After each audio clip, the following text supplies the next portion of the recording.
Welcome back to the Real Story channel. After receiving the necessary blessings, Adanne set out on his journey, unaware of the sinister plot that had been hatched against him.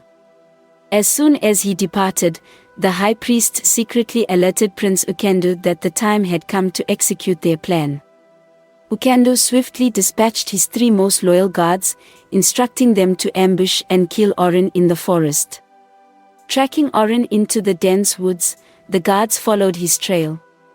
When Adanne reached a secluded area, the guards struck without warning, attacking him from behind. They mercilessly beat him, raining down blow after blow until Adanne lay motionless on the ground, his body battered and lifeless. Satisfied with their heinous deed, the guards left Adanne's body in the forest, believing their task was complete. However, unbeknownst to them, a female hunter had witnessed the brutal attack from a distance. Horrified by the senseless violence, she rushed to Adanne's aid. Gently lifting his limp body, she carried him back to his village and laid him down in his humble hut. Frantically trying to revive him, the hunter administered various herbs and remedies in a desperate attempt to save his life. Unfortunately, Adanne showed no signs of breathing or response, no matter how hard the hunter tried. Meanwhile, the high priest, unaware of the treacherous events, went to Adanne's home to collect items for the final cleansing and rituals. Outside, Chief Yuzo, visibly worried about Adanne's prolonged absence, expressed his concern. The high priest feigned ignorance, suggesting they wait until the next morning, hoping Adanne would return by then. However, his words betrayed the sinister truth. He knew exactly what had befallen Adanne in the forest, and he had no intention of revealing the treacherous plot to Chief Yuzo. Night fell, and the hunter continued her efforts to revive Adanne, praying to the ancestors for guidance and strength. She administered every remedy she knew, determined to bring life back into Adanne's battered body. Morning arrived, but there was still no sign of Adanne's return. Chief Yuzo, filled with worry and tears streaming down his face, wondered what could have happened to his son in the forest. Meanwhile, the high priest summoned Prince Ukendo to confirm the success of their sinister plan. Ukendo arrived, and both men celebrated their perceived victory. The high priest, filled with urgency, went to check on Adanne's status, hoping to find him absent. As he approached Chief Yuzo's home, he saw the elderly man still waiting outside, his face filled with concern. Chief Yuzo remained steadfast in his faith, calmly stating that the ancestors would bring Adanne back. The high priest grew impatient, warning Chief Yuzo about the need for a leader in the kingdom.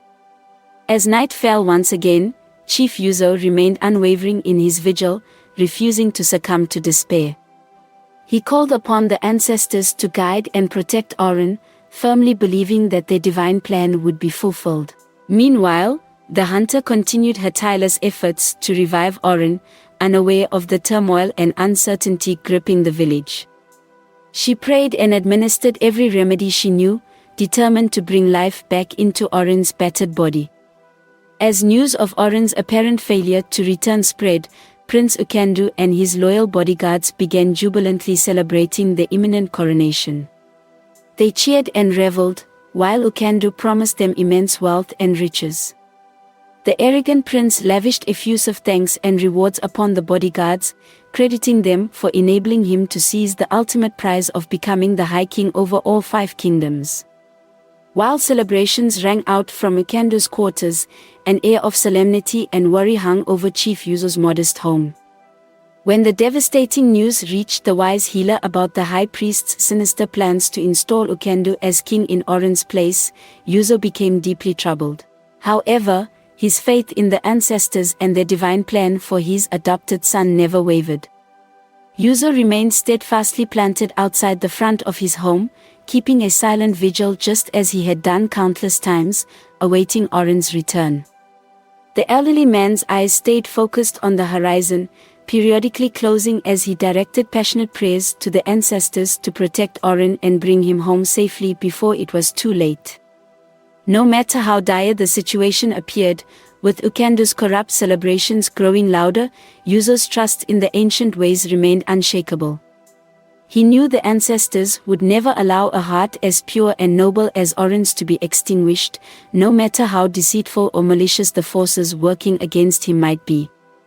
The evening before the coronation event, the hunter who had been trying to revive Oren grew weary as Oren's body showed no signs of breathing or life.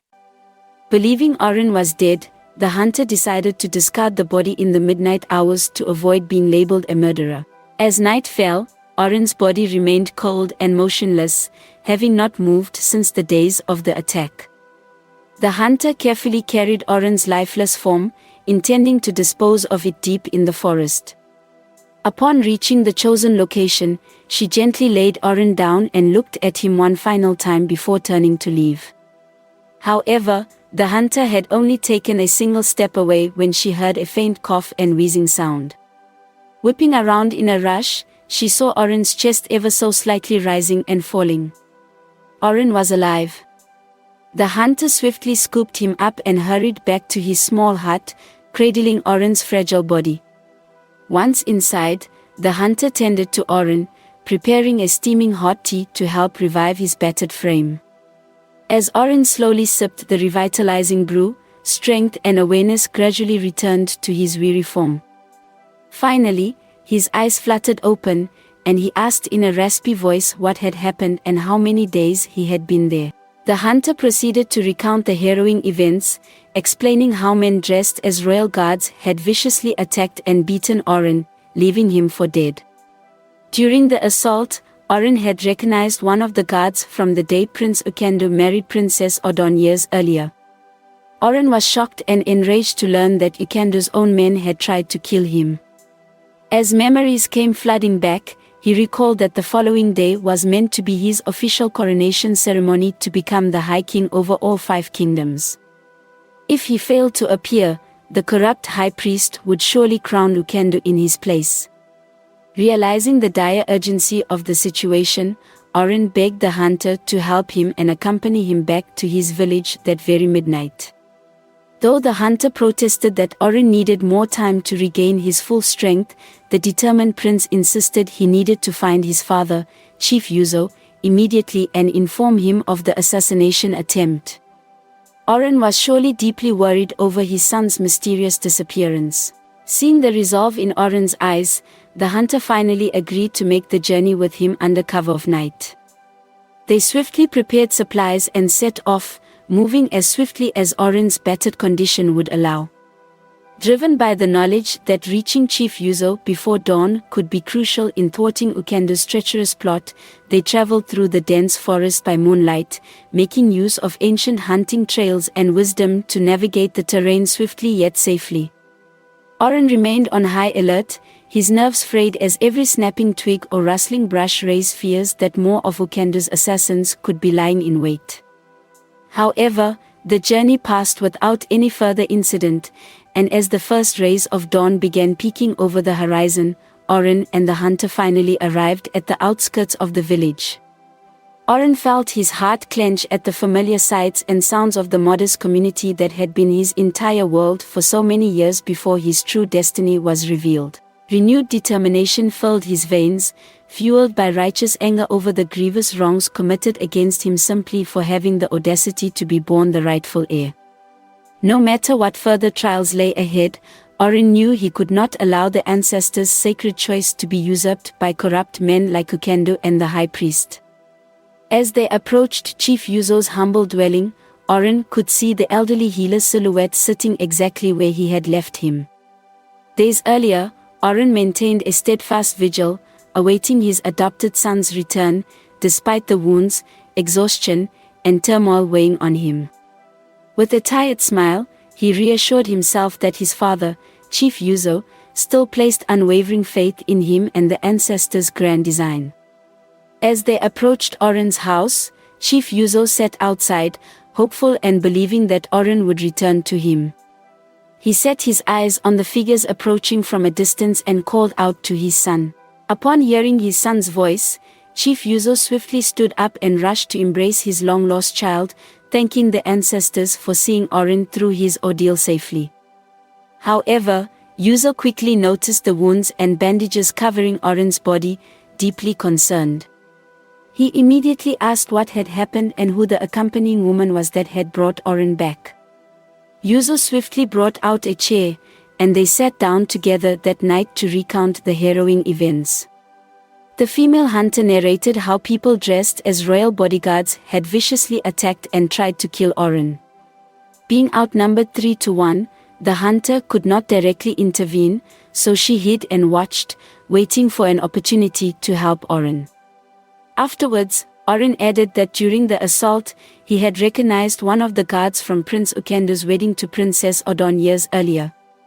Upon hearing this, Chief Yuzo grew angry, stating that he had known something was amiss on the day of the ancestral staff test. He had noticed suspicious signs and communication between Prince Ukendu and the high priest but did not pay it much attention, firmly believing Oren would successfully lift the staff and return safely. Guided by the ancestors, the wise healer thanked the ancestors once more for bringing his son back to him. It was then that the hunter realized with shock and surprise that the man she had been trying to revive was the prophesied king. Chief Yuzo smiled, saying, "My son, the high priest grew impatient awaiting your return. When you did not arrive, they concluded the ancestors found you unworthy to lead our people. They have decided to install Prince Ukendu as the heir to the throne instead. News of this has spread across all 5 kingdoms. I fear they tried to prevent your return by attempting to kill you so Ukendu could become king. They have betrayed the ancestors' choice and your rightful claim. You must confront them before the illegitimate coronation takes place and expose their treacherous plot. The people must know the truth of what they have done to undermine the divine plan." Chief Yuzo quickly devised a plan to storm the coronation grounds the following day and expose Prince Ukendu, the high priest, and everyone involved in the attempt on Oren's life. They pleaded with the hunter to accompany them to the event, and though hesitant, the hunter ultimately agreed to join them. They had no choice but to wait and see what fate had in store. As the night wore on, they discussed strategy and steeled their resolve for the confrontation to come. Oren, still recovering from his wounds, found renewed strength in the belief that the ancestors had preserved his life for a greater purpose, to reclaim his rightful place as the chosen High King and bring justice to those who had tried to subvert the divine plan through violence and deceit. Chief Yuzo tended to his son's injuries with a steady hand, applying healing salves and remedies passed down through generations of village healers. Though the wounds were severe, he could sense Oren's unbreakable spirit remained intact, his determination to fulfill his destiny burning brightly. The long hours ticked by as they waited for dawn's first light, making final preparations and seeking guidance from the ancestors through ritual invocations. That same night, Prince Ukendu was overjoyed, celebrating recklessly with his guards and kinsmen. Everywhere was alive with excitement as they drank copious amounts of wine to commemorate their wicked act of treachery. Meanwhile, Princess Adanne, who had previously been anxious for power and status, had undergone a profound change. She was now filled with anger and concern for Oren, desperately hoping for his return to claim his rightful place. Disgusted by the celebrations, Adanne angrily retreated to her chambers. Finally, the long-awaited day of Prince Ukendu's coronation had arrived. Men from every corner of the 5 kingdoms gathered at the coronation grounds, forming a vast crowd. Kings, nobles, and queens were also in attendance, eager to witness the historic event. The high priest stepped forward, a warm smile spreading across his face as he relished their apparent success in achieving their dreams through deceit. Prince Ukendu made his grand entrance, greeted by raucous cheers from the crowd, who were charmed by his presence. They were overjoyed at the prospect of finally having a king installed after such a prolonged period of waiting and uncertainty. The atmosphere crackled with excitement and anticipation as the elaborate coronation ceremony began unfolding. Chief Yuzo, Oren, and the hunter emerged from their humble dwellings, armed with determination and the truth as their greatest weapons. They headed towards the palace grounds, where they believed the illicit coronation was taking place. Oren tightly gripped the sacred ancestral staff, drawing strength from his noble birthright. He knew he was the true king, and no amount of treachery could change that. The high priest's son overheard the ongoing coronation of Prince Ukendo as king. Disturbed by this revelation, he rushed to Chief Uso's house and met them on their way. He explained how his father had conspired with Prince Ukendo to rig the process and seize the kingship through deceit. He had witnessed his father tampering with the sacred ancestral staff to ensure Ukendo could lift it fraudulently. Realizing the extent of the treacherous scheme to go against the chosen heir of the ancestors, Chief Uso became enraged. He pleaded with the high priest's son to join forces with them as they journeyed to the coronation grounds to expose the evil plot. Oren and the hunter also urged him to join, and he agreed, unable to stay silent. Meanwhile, at the coronation grounds, the high priest addressed the gathered crowd, preparing to crown the new king. Princess Adanne, filled with anger and injustice, was not happy about what was happening. Prince Ukendo arrogantly took his place on the throne, while the high priest raised the ceremonial crown high. Just as the high priest's hands descended to place the crown upon Ukendo's head, a thunderous shout erupted from the entrance. Oren, Chief Uso, the hunter, and the high priest's son burst through the gates dramatically. Chief Uso demanded to stop the coronation, accusing them of planning to kill Oren and make Ukendo the king. All eyes were on them, and even Princess Adanne was overjoyed to see Oren alive. King Chuka questioned the situation, as he had believed Oren to be dead. The other 5 kings instructed their guards to hold the high priest and Ukendo down, while Chief Uso, Oren, the hunter, and the high priest's son approached the coronation place. Chief Uso addressed the crowd, revealing that Prince Ukendo had sent his guards to kill Oren during a ritual cleansing assignment. The hunter stepped forward and narrated what she had witnessed, identifying the guards who had attacked Oren. She explained how she had saved his life and tended to him until he regained consciousness. Oren confirmed her account and revealed that he recognized one of the guards from Prince Ukendo's wedding to Princess Adanne. The high priest's son then presented a fake ceremonial staff, exposing his father's plot to rig the coronation test. The crowd gasped in realization, and the high priest, in shock and disbelief, tried to protest but was interrupted by the unfolding truth. Thank you for watching. See you in the part 7. May God bless you.